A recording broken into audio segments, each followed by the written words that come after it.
What's up, guys? Back again with my first part of my breakdown of the new Astra Militarum Codex. This first one, I'm going to be wanting to have a look at the HQs, the orders, the signature equipment you can buy, the rewards of conquest or something, and a general breakdown of the major first building block if you're making a guard army, so your HQs and all that. So if I open up my book, first thing I was going to have a look at was the selection of orders the army gets. This is the way it works generally, hasn't changed much. You can still I think the major change has been that all officers now have a 12-inch range, where I think before the platoon commanders only had 6. The major changes, I think, have been the inspired tactics, which before, if you rolled a double 1 while testing for the order, it was automatically successful, and it counted as a free order. It didn't take up one of the officers' number of orders he could put out a turn. Where now, if you roll a double 1, all order that order itself is immediately successful, and all orders after it immediately pass afterwards, which isn't quite as good in my eyes. The major problem I saw with it was, if you roll that, if it's your very last order, it's useless. There's no benefit. The old system would have been, if that was your very last order, you would then be able to get another one out of it. Where this kind of limits it to, it's only really useful if it's your very first order you get it on. Which I guess could happen, but it isn't massively likely. So, I don't know. It's still good, it's a benefit, but it isn't quite as useful as it was. But then again, in all the games I played as guard, I think I got 1 inspired tactic roll, and then it didn't help, because that was the only order I needed that turn. There was nothing else I could have done, so I got a free order I didn't use. So, right then, looking at the orders themselves, there are a couple of new ones, and they've changed the old ones, but generally, all of them are great. Looking at them, I can't see anything you wouldn't find a use for at some point. They're really versatile for what they do, and compared to what you used to be able to get out of orders, there's only really 1 or 2 you definitely use, which was the income. If you had a company commander, it was the incoming and get back in the fight, which allowed you to go to ground 1 turn and get a 2-up cover safe from your Aegis, and then next turn hopefully get that big blob squad back up. So that's changed slightly. I think incoming is generally gone completely, but no, they're all really good. Right, I'll go through them. First one is taking aim, which is the unit must declare a shooting attack, and all shots get the precision shot rule, which there are discussions on about it at the moment. Precision shot, as I understood it, was any rolls of a 6 to hit, you allocate the wound rather than it going to the closest model. How people are seeing it as is all shots from that unit are a precision shot, which means you allocate all the wounds, which I think would have been a bit more overpowered. I think it's the way I saw it, which was it basically benefits from being all the models in the unit are characters, which aren't bad. If you combine it with a big blob squad of 30 guardsmen firing lasguns, if you can say, if they're in rapid fire range of all of them, and you get to pick targets, you can go, right then, there's 4 or 5 hits on the sergeant, there's 4 or 5 hits on a power fist, there's 4 or 5 hits on specific special weapon guys of assaulting squads and stuff. Against Tyranids, it wouldn't be particularly useful, because it'd be like, I can specifically pick out a gaunt. But then again, if you had the range for it, I guess you could pick out that one straggler who was giving the unit the stealth and shrouded from your venom throw. So that's one use for it, I guess. Right, so generally it's useful. I don't think everyone's going to be using it all the time. It's very situational. I think the major use would be on heavy weapon squads. So a team of las cannons get it, you fire, they pick, if you're firing at a squadron, you could pick off the weak one at the back or the one with the better weapons, which before would have just been automatically allocated to the closest ones. So that's the way I'd see it used. The next one is Smite at the Will. Again, immediately make a shooting attack if it succeeds, and the unit gets split fire, which, off the top of my head, you take a leadership check, and then if you pass, one model in the unit can fire separately. So that would be useful on, I'm guessing, veteran squads. And then you pass the order. You've hopefully passed the order. I think the leadership 8 veterans. You hopefully pass the order.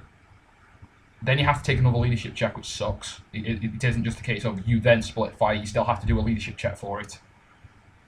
And then say if you've got a las cannon in there, that can fire off the different shot, like at a tank, while the rest of the squad fires at another enemy unit. It's useful. It isn't great, just because the fact you're having to pass 2 leadership checks to get it off, really.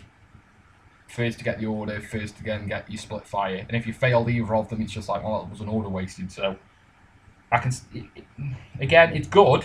It's a useful trick, but it's a shame, if I've understood it right, it isn't as effective as I think you wanted it to be. Right then, next one up is the big one everyone was using because it was great. First rank fire, second rank fire. You again automatically make a shooting attack.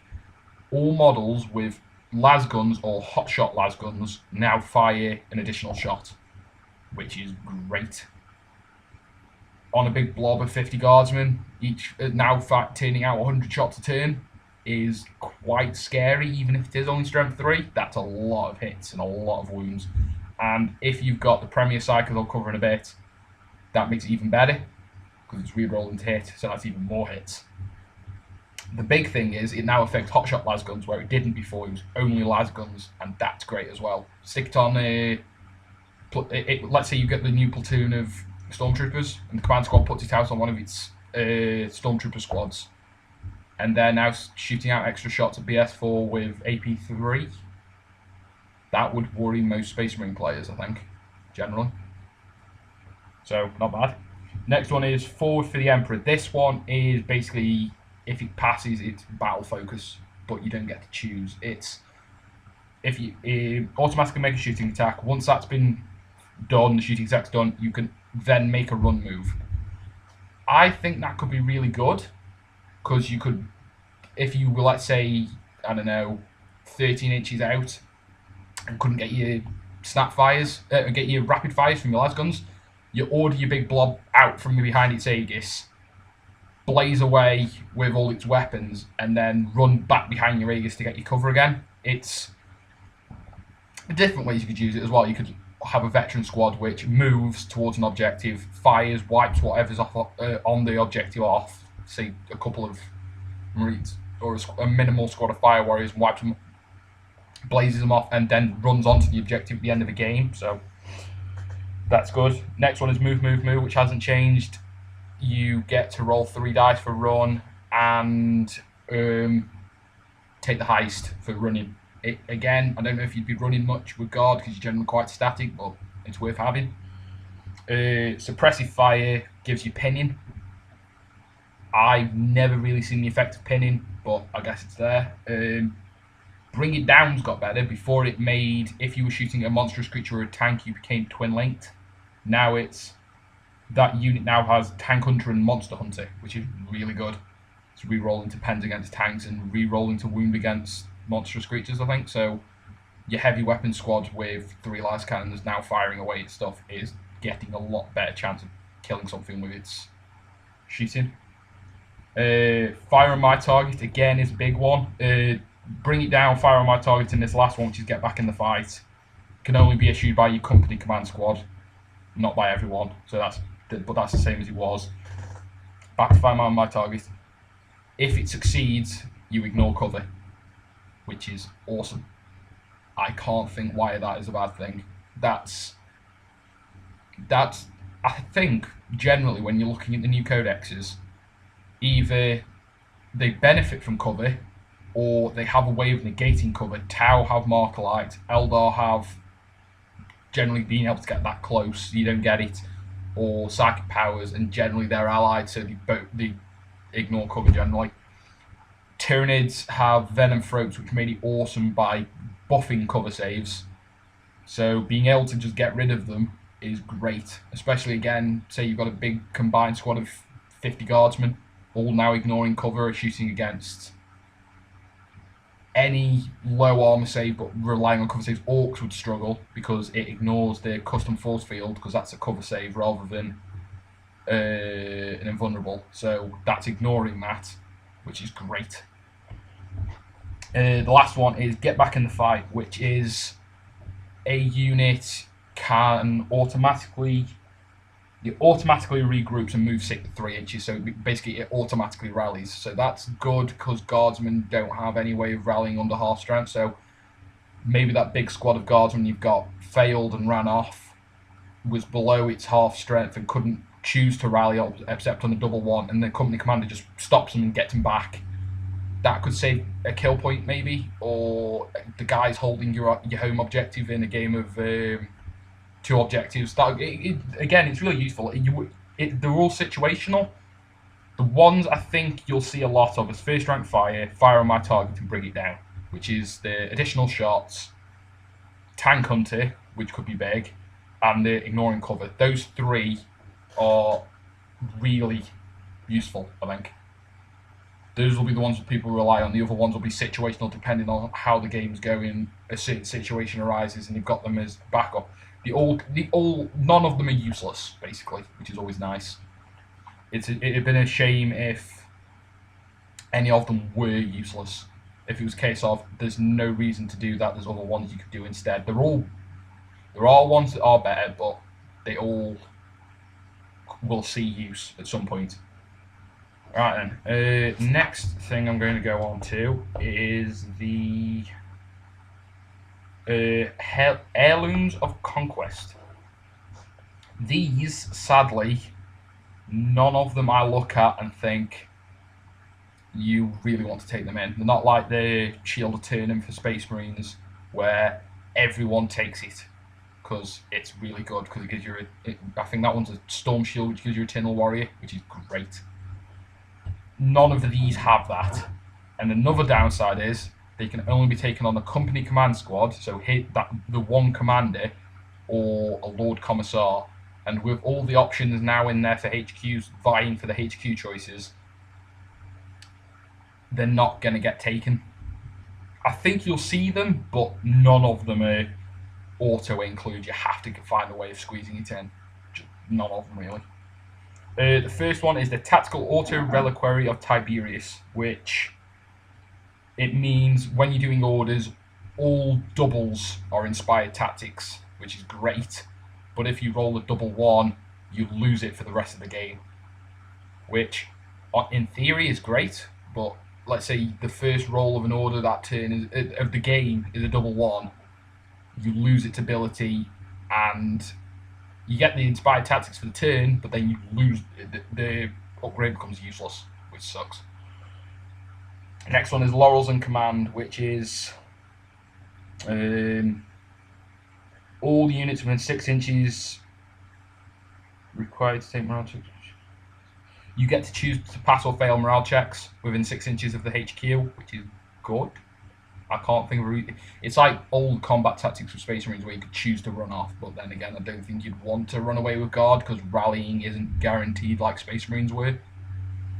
But if the model with Laurels dies, all units within 6 inches get a chance of being pinned, which wouldn't be great because guard leadership being what it is.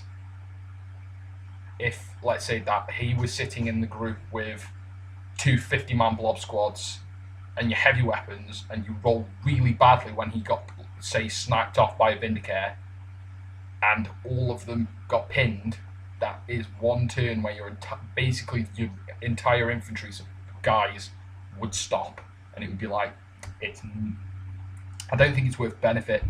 I don't see. I can understand wanting to pass them all the time, but the risk of him dying and because a company commander isn't an independent character, so only has a 4-up lookout, sir, he'll struggle.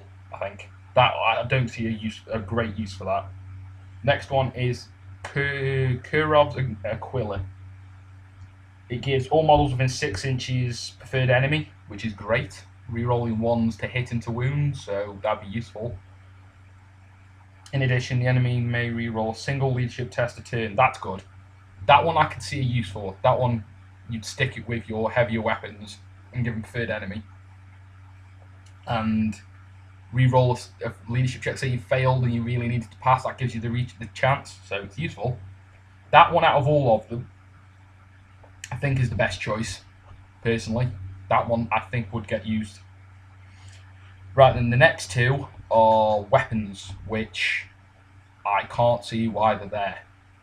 I don't think you'd ever take them. The first one is the Blade of Conquest, which is a +1 strength, AP3 melee mastercrafted. So it's a power weapon.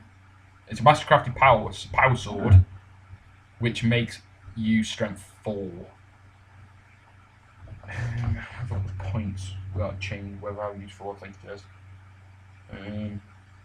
25 points, 15 points more than a normal power sword. For 15 points, you could get a power axe, be strength 4, and AP2. And guardsman and initiative is only 3, so you're never going to be striking first generally, unless you're against Necrons and Orcs. And if you're against Orcs, why are you in combat? It's a combat weapon. This is one thing I've noticed. Certain things like Strachan and stuff, they're amplifying the ability to make guard better in combat, but that isn't where guardsmen should be. Only if it's a sure fight that you know you're going to win, do you want guardsmen in combat. So let's say there's a straggler, maybe there's an understrength tactical squad holding an objective mid-table, and you run your blob squad up and charge it down. That's the only time you'd want them to be in combat, but only if you couldn't shoot and kill them first, then run up to the objective. So I don't see the point of buffing combat ability with guard, because none of them are particularly combat. They're toughness 3. Any of the commanders don't have Eternal Warrior, so they're going to get... I don't even think Strachan's got Eternal Warrior, so if he gets punched and dies, he's expensive. He's more now, so he isn't great in combat. It's the same problem Farsight has with Tau. It's what if you upgraded your commander to be good in combat, he'd be a single model in an army good at combat. It's nice, like Farsight, having maybe your commander being able to handle himself in combat, but with Guard or Tau, if he is in combat, the battle plan didn't work. It's gone wrong for some reason. So I don't like that one. The next one is the Emperor's Benediction, which is a Strength 5 AP4 precision shot mastercrafted pistol. This has the same problem I had with the 3rd edition Guard Codex, where when I first started, when I was 9, I had a mastercrafted las pistol on a guardsman. It's a Strength 5 AP4 pistol, but unless it's on I can't think any model that would benefit from it. You might as well just give them a bolt pistol, it's cheaper. So again, that's another one that's just now. And then the last one is the Death Mask of Alanius. It gives the bearer a 4-up invul, which is better than the refractor field, which is a 5-up. It will not die in fear. It will not die would be good, but generally if your commander gets hit, if the enemy's going for them, they'll know to go with something strength 6, which would ignore it, instant death him, and then he wouldn't get back. And fear, I can't think of anything that's going to be in combat which worries about fear. Generally, the things that you're going to be in combat with, that make it into combat with, you've got with a commander maybe if the game's gone wrong, is Marines, who I shall know no fear ignores. Orcs, who'd be fearless generally with mobs. Tyranids generally are fearless if they've got the synapse. That one's again probably one of the ones you'd see for the 4-up invul, but it's easier just to hide him behind an Aegis, or my plan is sticking behind a tank. Have them where the 12 inches covers the squads you need him to cover, and his cover is a tank, which is more reliable than a 4-up invul. I prefer it where my enemy can't shoot at him, rather than he's a slightly better chance of surviving if he does get shot. So again, The only one out of them I'd see any use for is Karov's Aquila, which is the preferred enemy. But then again, none of them are amazing. Right then, next area I was going to look at was Warlord traits. I feel with all the codexes, Warlord traits have got better. Each codex Warlord traits are generally better. Chaos were a bit meh. Tau are all of them useful, and generally the ones you'd see are the ones on the characters because everyone takes the characters. All of the guard ones are really useful, but the shame is the way I wish Warlord Warlord traits worked was you got to pick one, because all of these are really good in a strategy generally, and with you not being able to guarantee it, that strategy might not come into effect, and you might not be able to pull it off. So you just be creating a generalized guard list rather than a specific style. And the name characters that do have this trait, none of them are great. None of them are the ones you really want. Alright, so I'll go through. Number 1 is Grand Strategist. D3 units get to outflank. That could be really good if you could guarantee having it. Having a minimum of 1 and up to 3 Lehman Russ squadrons outflanking would be really, really scary. And I'd love to see it. But unless you take Creed, who I think gets to have 2 Warlord traits, there's no way of guaranteeing that working. So it's not like where you used to be able to take Al-Rahem and his platoon would outflank, or Creed's old rules, which was he had this basically as a basic rule where it was he made D3 units outflank. With it not being guaranteed, you can't plan for it. You can't be like, I'm going to have these because they're going to outflank. It's these would out if I get the outflank Warlord trait, these are the ones I'd have would use it. So the tank squadrons, maybe stormtroopers, veterans, possibly for outflanking for like table side objectives at the late game, hopefully. Right. So next one, Old Grudges, is the Warlord and his unit have preferred enemy special rules against all enemy units chosen from that codex. How I understand that is, you can't have preferred enemy against tanks, but this says he has preferred enemy against every unit in the enemy codex, so that would include his tanks. So I think that's my question for it. Old Grudges, you could just buy the Kurov's Aquila and guarantee preferred enemy, so that'd be what I'd go for. Next one is Draconian Disciplinarian. Man, these are tongue twisters. All units within 12 inches of your Warlord can regroup. Within 12 inches, don't take morale tests for losing 25% casualties. So shooting at them will never force a morale check, which is great. The person who always comes with that is Yarrick, and that is great because that rule is really good for keeping guard squads in place. But as I'll talk about later on, there are other ways to guarantee it. Next one is Implacable Determination. The Warlord and his unit have Relentless. This is Strachan's thing. With it being a 5-man squad and you only being able to take, I think, 1 heavy weapon, this just isn't.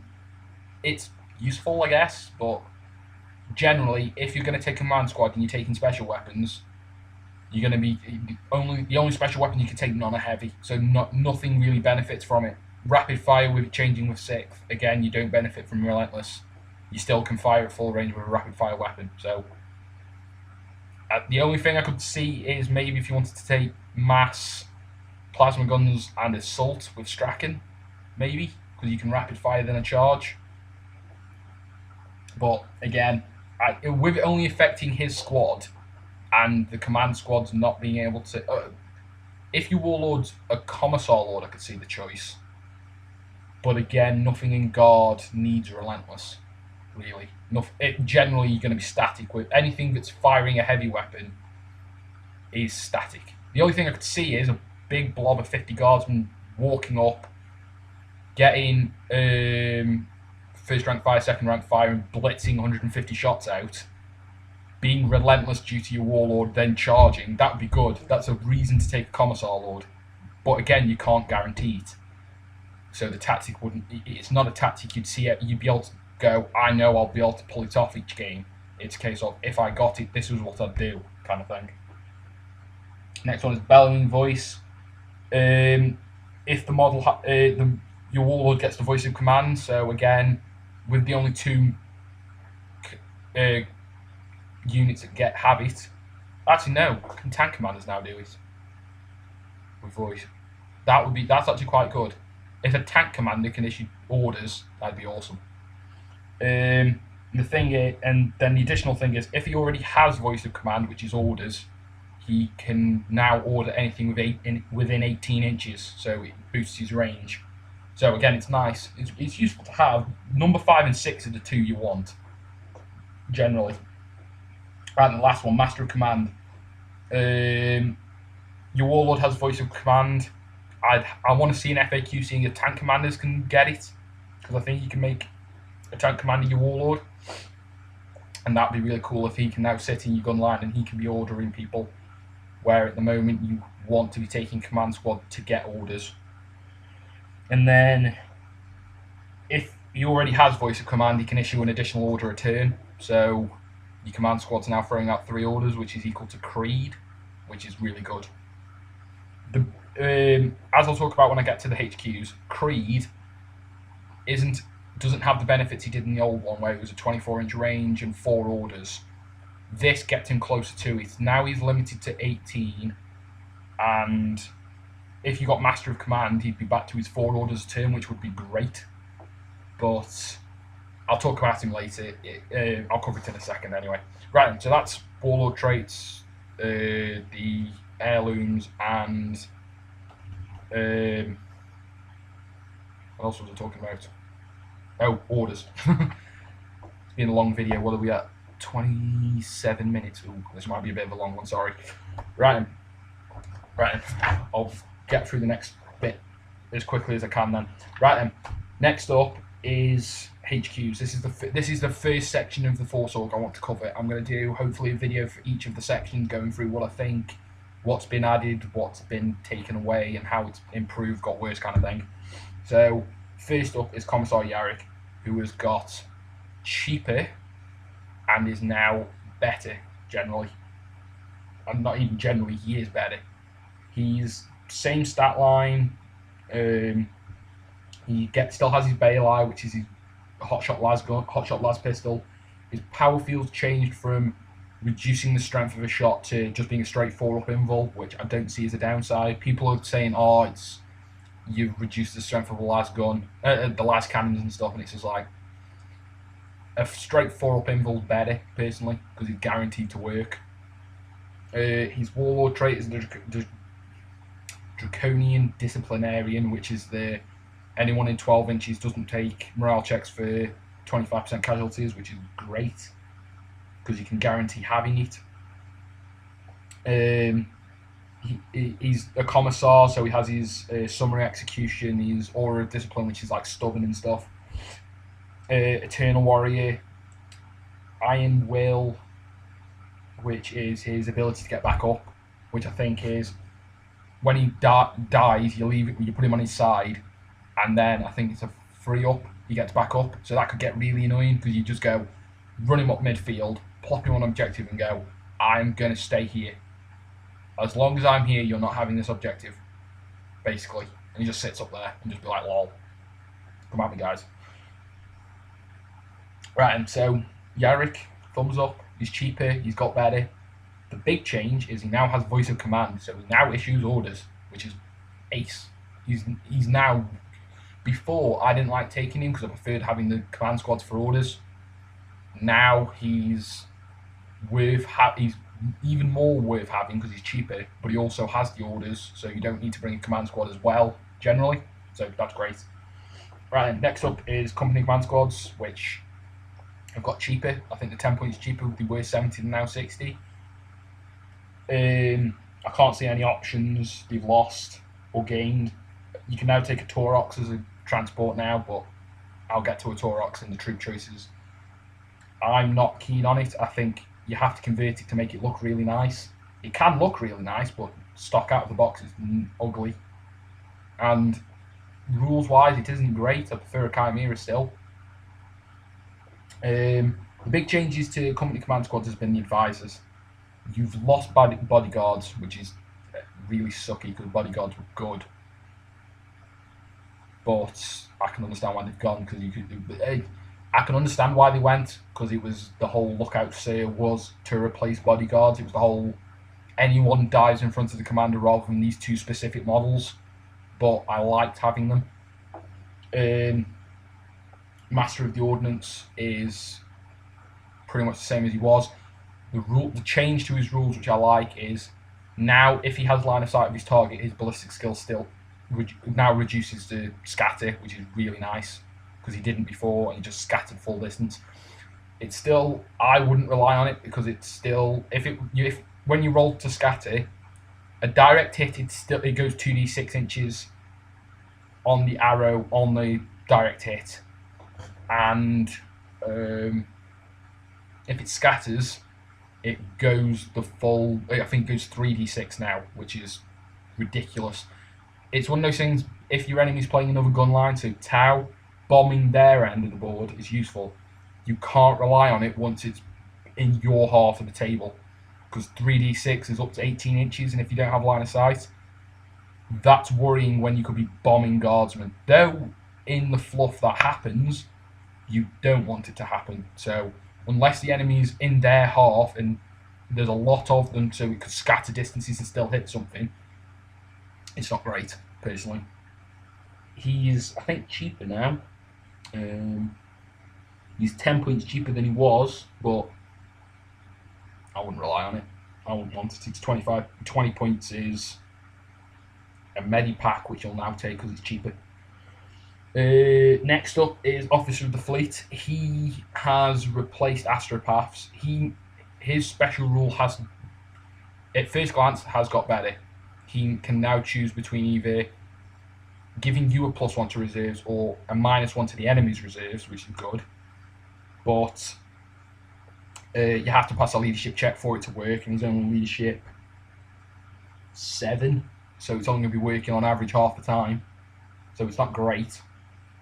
It's average, but it's not guaranteed. And it also stacks. So if you have 2 command squads, you can be having -2 to enemy reserves, which is good against Chaos Marines because you could be holding off their held chicken things, the flyers. You could be going, you're now coming on and 5 up, which is good. That's useful. And it's like, if you really needed to have your Vendettas and Valkyries flying in, they're now coming in on a 2 up generally, which is awesome. It's guaranteeing your reserves coming in generally. Generally, they've still got the same options, no massive change. They can all take carapace armor, they can all take camo gear.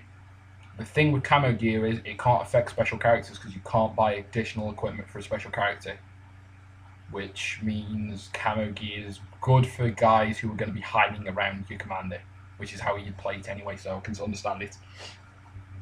The only thing which now is worth having is Medipacks. Before it was 30 points, and that was a 5 up, feel no pain on 5 toughness 3 guardsmen. Now it's 15 and probably worth having. So you could use it. Right then. That's the first 2 HQs. Right then, next, Creed is cheaper off the top of my head. I think he's 5 points cheaper. He has suffered. He now has an 18-inch range of orders instead of the 24. He cast 3 orders instead of 4 before, but there is a chance of getting him with Warlord traits. He doesn't have a guaranteed Warlord trait, but you do get to have 2, which is great because you could get better chance of guaranteeing the ones you want. So generally, for me, I prefer to have a second command squad and have 4 orders going out, 2 guys to be aiming at. So if one of them dies, you've got a backup. Where Creed is 80 points, and if he's dead, that's your 4 orders gone generally. Well, 3 orders basic. Alright, the next one is Sergeant Kell, which is 75 points, which again I think got cheaper. He has the bodyguard rule now, where he can take wounds for your commander. Any wounds allocated to commander can get put on Kell. and he if you warlords your commander, because he has to be taken with Creed. Well, he can only be taken with Creed.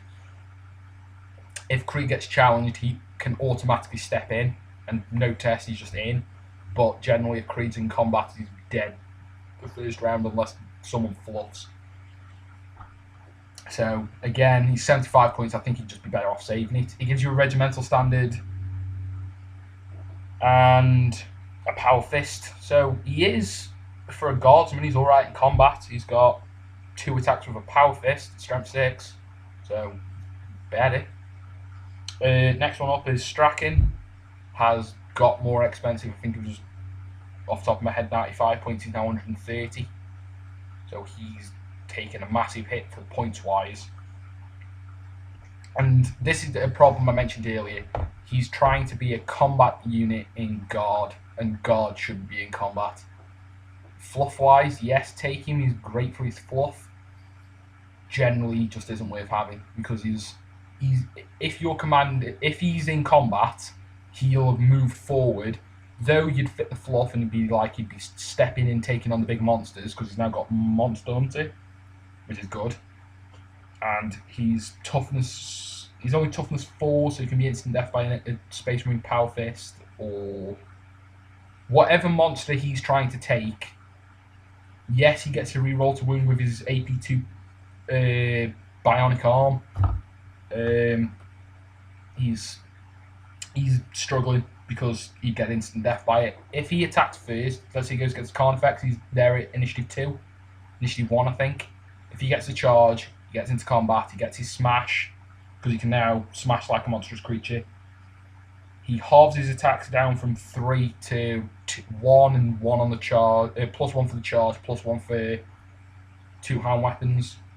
So 3 attacks at strength 10, is it? You double your strength 2? Strength 10 AP2. You could do 3 wounds, but there's no monstrous creature generally with 3 wounds. A Wraith Lord maybe. But if that monstrous creature survives, it's generally going to instant death him. I can't think of a monstrous creature really that wouldn't. Tau maybe the Riptide, but then again I think that can smash as well, and that goes to strength 10. So I don't think no Eternal Warrior, so he's not even safe from it that way. So I wouldn't use him personally. Right then, last up is Naught to Dog, I think for named characters. He's nice to have, again, 85 points. You could have another squad of veterans for that. Again, he's made for combat. He's an Ogryn. He gets feel no pain. He can do the whole dive into take it. He can do an initiative check to try to get into a challenge instead of you're a commander, but he's only initiative 3, so it's not guaranteed. He has, the fun thing is, if he's in combat and dies, he gets his loyalty end, and he automatically makes his attacks again. So let's say he's made his attacks and then gets killed by the Power Fist. He then makes his attacks again, and he has 4 attacks, which is quite nice. At strength 5, it's not amazing, but it's good for guard generally. Or you can replace it with something called his Thunderous Headbutt, which is you replace all your attacks with a strength 8 AP3 headbutt and concussive. So you could stun a Space Marine commander, then Strachan step in and punch him to death. But again, if your guard command squad's in combat, I think your plan went wrong. So I wouldn't. I wouldn't rely on it.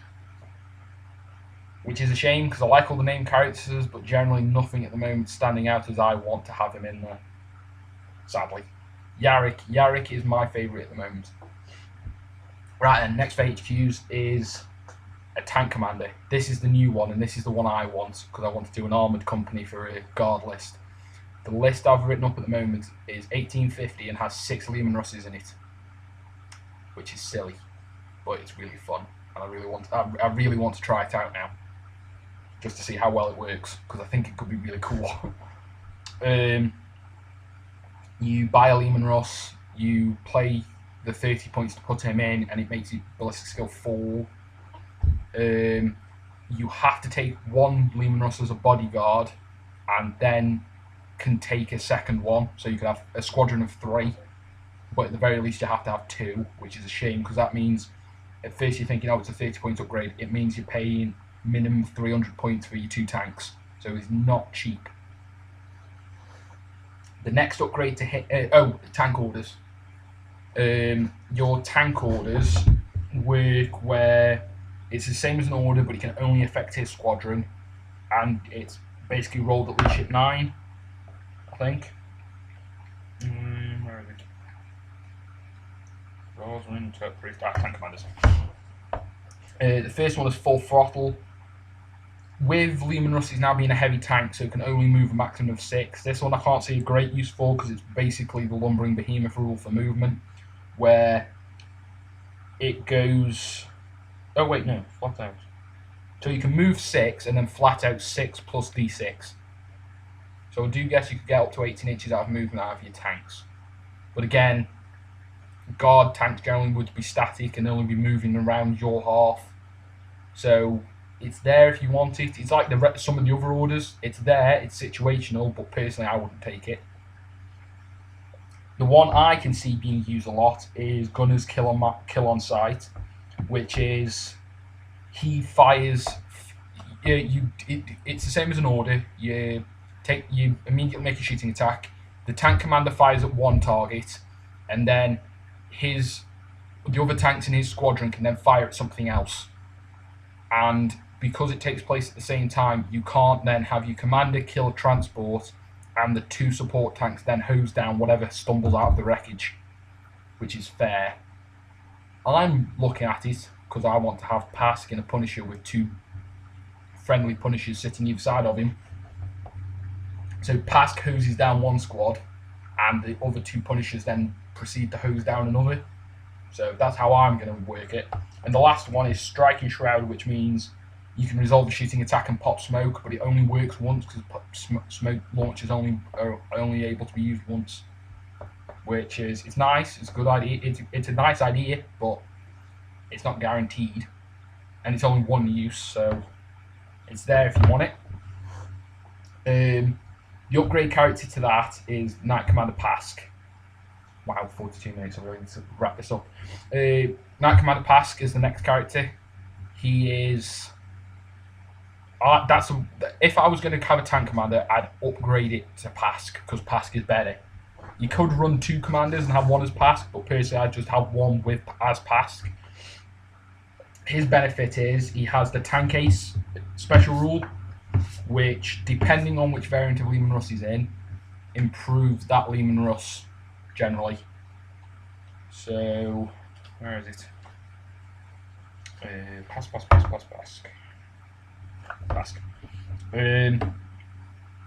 When firing a battle cannon, vanquisher battle cannon, demolisher cannon, or eradicator cannon, you reroll to hit, which is nice. If you're an exterminator or a Punisher Gatling cannon, you get rending, which is really nice. That makes exterminators quite useful because it's a heavy full auto cannon with rending. And then the last one is, if he's an executioner, he can replace the 3 blasts with 1 large blast which blinds. Personally, I wouldn't stick him in an executioner just because an executioner can now glance themselves to death, and you wouldn't want your warlord to just spontaneously combust himself. So it's 240 points basic for an executioner with Pask, and it may accidentally burn itself out. I wouldn't risk it. I prefer, the way I'm looking at it is his best place would be a Punisher, because a strength 5 rending, ballistic skill 4, 20 shots. It's scary. That's the way I'm running him.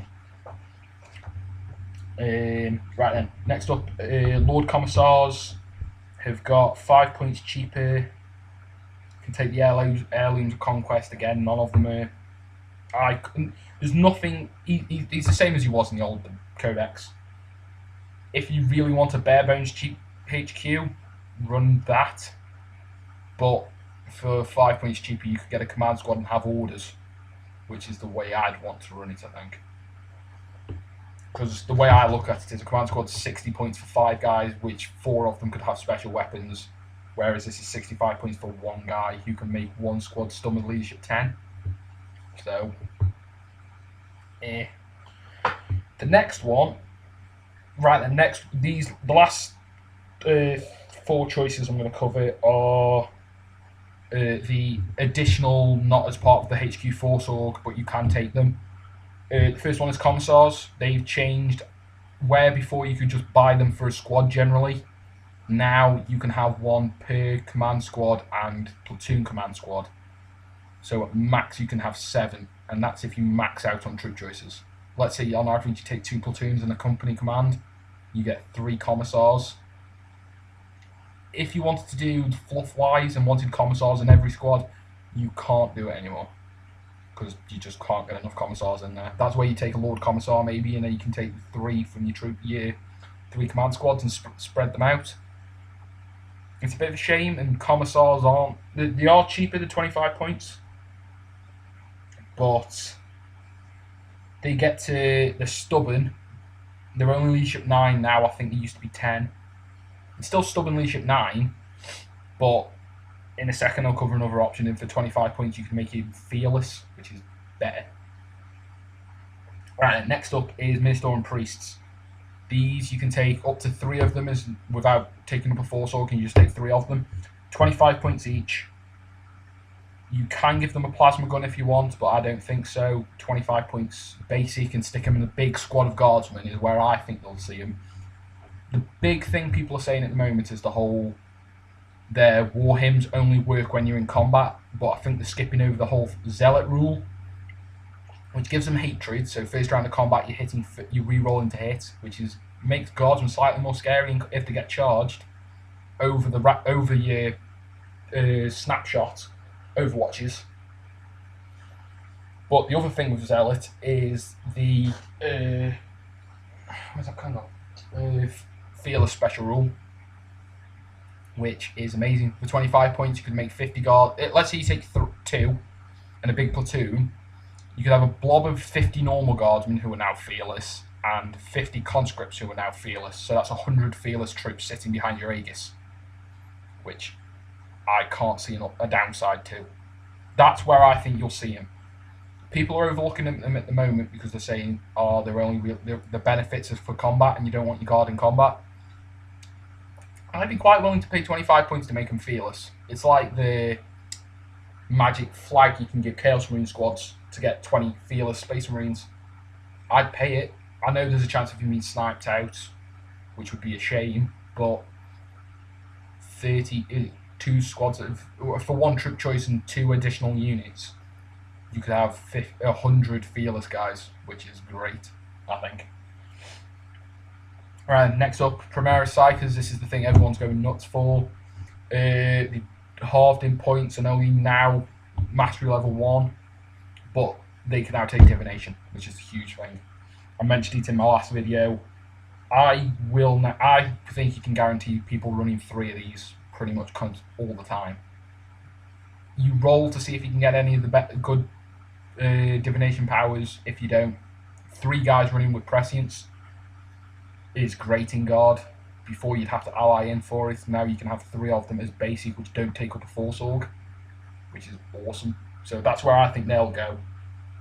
I think you'll just see them all the time now. That's just going to be that. Nothing at the moment other than them in the Codex I've read will always be in your army. I think everyone's always going to have at least 1 now, just for prescience, just for buffing a tank squad. Sticking behind, I'm thinking of having 1 running stuck behind Pask and his Punishers, so they all have prescience, which I think would be. I'm happy to pay 50 points for it, and I think all guard players are now going to be running them. Last one is Engine Seers, which I'm not going to go into detail. They haven't changed. You can now give the one thing that has changed is you can now make a Lehman Russ fire as machine spirit, which is good with any Lehman Russ using ordnance weapons, because how heavy tanks work is you always fire as if you're stationary, but if you fire an ordnance, you have to snap fire everything else. So let's say you really want to have that tank firing its last cannon at full BS, have an engine seer sitting behind it and give it power of the machine spirit. That's the way I think you'd see them. Other than that, there's nothing else. Servitor squads, but again, if you're wanting heavy bolters, a plasma cannon would be nice, but again, I don't think they're worth it. The Premier Psychers and Priests are where I think those additional choices are at. I think this edition will see a lack of Tech Priests and Commissars. It's a bit like the Imaginary Blood Angels Tech Marine. I think it's just a choice you won't see used at all, I don't think. Right, and so next after that is it. Troop choices. Right then, that was a very long video. It was a lot longer than I wanted it to be, but I think I should have broke that down. But that's the first section on my breakdown of the Guard Codex, the new Astra Militarum. And that covered all the HQs and all the basic special rules for Guard. I'm hoping during this week I'll get some more up going into the other force organisation slots. Until then, comment, rate, subscribe, and I'll see you in the next one. Peace.